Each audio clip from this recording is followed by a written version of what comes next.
بسم اللہ الرحمن الرحیم۔ معزز خواتین و حضرات، السلام علیکم ورحمۃ اللہ وبرکاتہ۔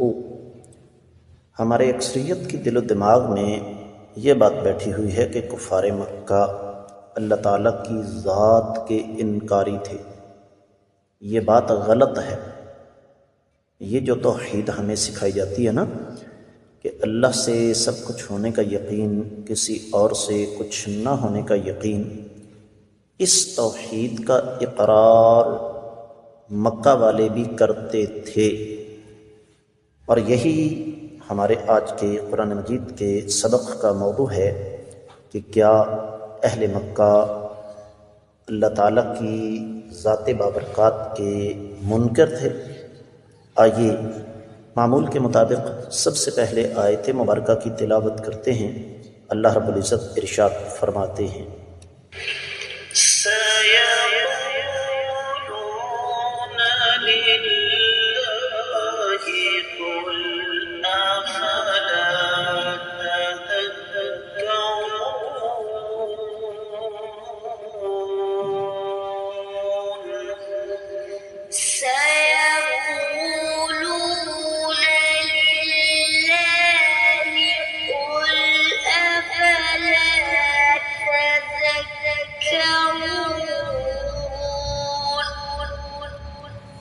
معزز خواتین و حضرات، اللہ مالک العالم رب الجلال والاکرام کی پاکیزہ کتاب قرآن مجید،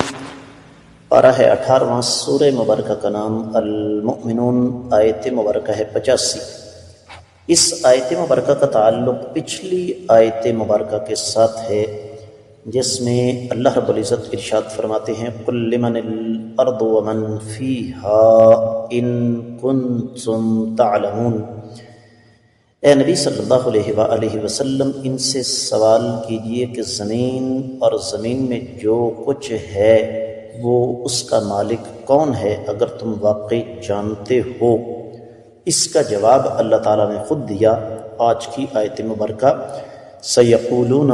تو یہ فوری طور پر جواب دیں گے، للہ، اللہ ہی کے لیے ہے زمین اور زمین میں جو کچھ ہے۔ قل، آپ فرما دیں، افلا، پس کیا تم نہیں تذکرون، نصیحت حاصل کرتے۔ بامحاورہ ترجمہ سماعت فرمائیے گا۔ ان قریب یہ کہیں گے کہ زمین اور زمین میں جو کچھ ہے یہ اللہ ہی کے لیے ہے۔ آپ فرما دیجئے کہ پھر تم نصیحت کیوں نہیں حاصل کرتے۔ اس آیت مبارکہ کی تفسیر بیان کرتے ہوئے امام ابن کثیر رحمۃ اللہ علیہ نے جو الفاظ ارشاد فرمائے، میں سب سے پہلے عربی میں وہ آپ کے سامنے رکھوں گا۔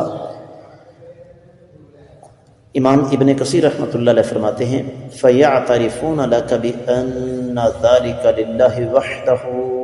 لَا شَرِيكَ لَهُ۔ یہ اس بات کا آپ کے سامنے اعتراف کریں گے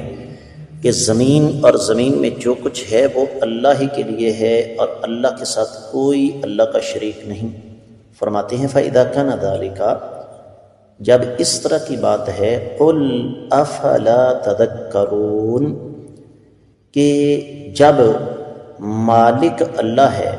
تو انہ لا ينبغي العبادة، انہ لا تنبغي العبادة الا للخالق الرازق لا لغیرہ، جب مالک وہ ہے تو پھر عبادت اللہ کے علاوہ کسی اور کی کیسے ہو سکتی ہے۔ یہاں سے اہل علم نے ایک بڑا قیمتی نقطہ اخذ کیا ہے، اور وہ یہ کہ توحید ملکیت یا توحید ربوبیت تقاضا کرتی ہے توحید عبادت کا۔ یہی وجہ ہے کہ جب ہم دیگر کتب تفاسیر کا جائزہ لیتے ہیں تو امام ابن جریر، پھر امام سمرقندی، امام وحدی البسیط میں، امام قرطبی، امام بقائی نظم الدرر میں، اور مادی قریب میں امام سعدی ارشاد فرماتے ہیں، جو کچھ انہوں نے بتایا اس کا خلاصہ یہ ہے کہ جب مشرکین اس بات کا اقرار کرتے تھے کہ زمین اور زمین میں جو کچھ ہے اس کی ملکیت اللہ کے پاس ہے، تو پھر یہ غلط فہمی تو ذہنوں سے نکل گئی کہ مشرکین مکہ اللہ تعالیٰ کی ذات کے انکاری تھے، یہ تو ممکن نہیں، وہ اللہ تعالیٰ کی ذات کے انکاری نہیں تھے۔ تو فرمایا افلا تتأملون وتتفکرون فتتذکرون ما هو معلوم عندکم، کہ تم غور و فکر کیوں نہیں کرتے، تم سمجھتے کیوں نہیں؟ اگر تم یہاں تک تو پہنچ گئے ہو کہ اللہ کے سوا کسی کے پاس بھی زمین و آسمان کی ملکیت نہیں، تو وہ ذات بابرکات جس نے تمہیں زمین میں پناہ عطا فرمائی، فطرت کے اصولوں کے مطابق پیدا فرمایا، جو ہر چیز پر قدرت رکھنے والا ہے، تو پھر هو المستحق للعبادت وحدہ، پھر عبادت بھی اسے ایک اللہ کی ہونی چاہیے۔ تم اللہ کے لیے مخلص ہو جاؤ، جس طرح تم اللہ تعالیٰ کی قدرت کاملہ پر یقین رکھتے ہو، اسی طرح عبادت بھی اسی ایک اللہ کی کرو، اور پھر یہ بھی عقیدہ سمجھ لو کہ جو رب کائنات تمہیں یہ ساری نعمتیں عطا فرمانے پر قادر ہے، یقینی طور پر وہ رب کائنات تمہیں مار کر دوبارہ زندہ کرنے پر بھی قدرت رکھتا ہے۔ یہاں پر ایک بڑا پیارا جملہ لکھا ہوا ہے واحد تفسیر میں، فرماتے ہیں فالکافر یعترف بتوحید الربوبیہ ولكن لا يفرد اللہ تعالی فی العبادہ، کافر اللہ تعالیٰ کی توحید ربوبیت کا اقرار کرتا ہے لیکن عبادت میں ایک اللہ کو متفرد نہیں مانتا، بل یتقرب الیہ بغیرہ، بلکہ وہ اللہ تعالیٰ کا قرب حاصل کرتا ہے صدقے، وسیلے، طفیل اور دوسروں کو ساتھ ملا کے۔ اسی وجہ سے وہ اللہ کے ساتھ دوسروں کو پکارتا ہے، دوسروں کے نام کی نظر مانتا ہے، دوسروں کے نام کے جانور ذبح کرتا ہے، دوسروں سے استعانت چاہتا ہے اور دوسروں کی پناہ چاہتا ہے۔ تو اس لیے اللہ نے فرمایا کہ جب تم اللہ تعالیٰ کے وجود کا اقرار کرتے ہو تو افلا تذکرون، تمہیں اس بات کا پتہ چل گیا کہ اللہ تعالیٰ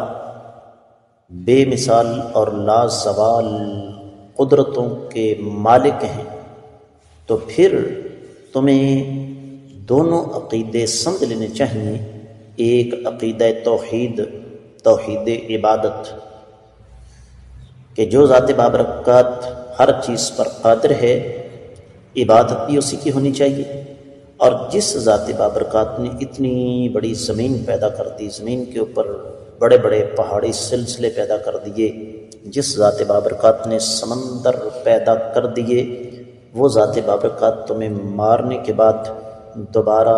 زندہ کرنے پر بھی قادر ہے۔ اہل علم نے یہ لکھا ہے کہ اللہ تعالیٰ نے دراصل اس آیت مبارکہ کے ذریعے امام الانبیاء محمد رسول اللہ صلی اللہ علیہ وآلہ وسلم کو یہ حکم دیا کہ آپ ان کو دعوت فکر دیں، اور یہ قرآن کا بنیادی درس اور بنیادی سبق ہے کہ قرآن قدم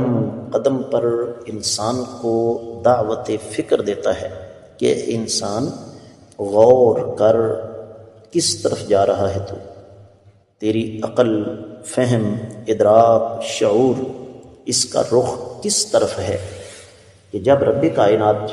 ہر قسم کی نعمت پیدا کرنے پر قادر ہے تو پھر عبادت بھی اسی کی ہونی چاہیے۔ اہل علم یہ کہتے ہیں کہ یہ استفہام توبیخی ہے، یہاں پر جو عربی زبان سے دلچسپی رکھتے ہیں ان کو اس بات کا علم ہے کہ استفہام توبیخی کیا ہوتا ہے، کہ سوال ہوتا ہے اور سوال میں ایک لحاظ سے زجر و توبیخ ہوتی ہے، ایک لحاظ سے ڈانٹ ہوتی ہے، جس طرح کہ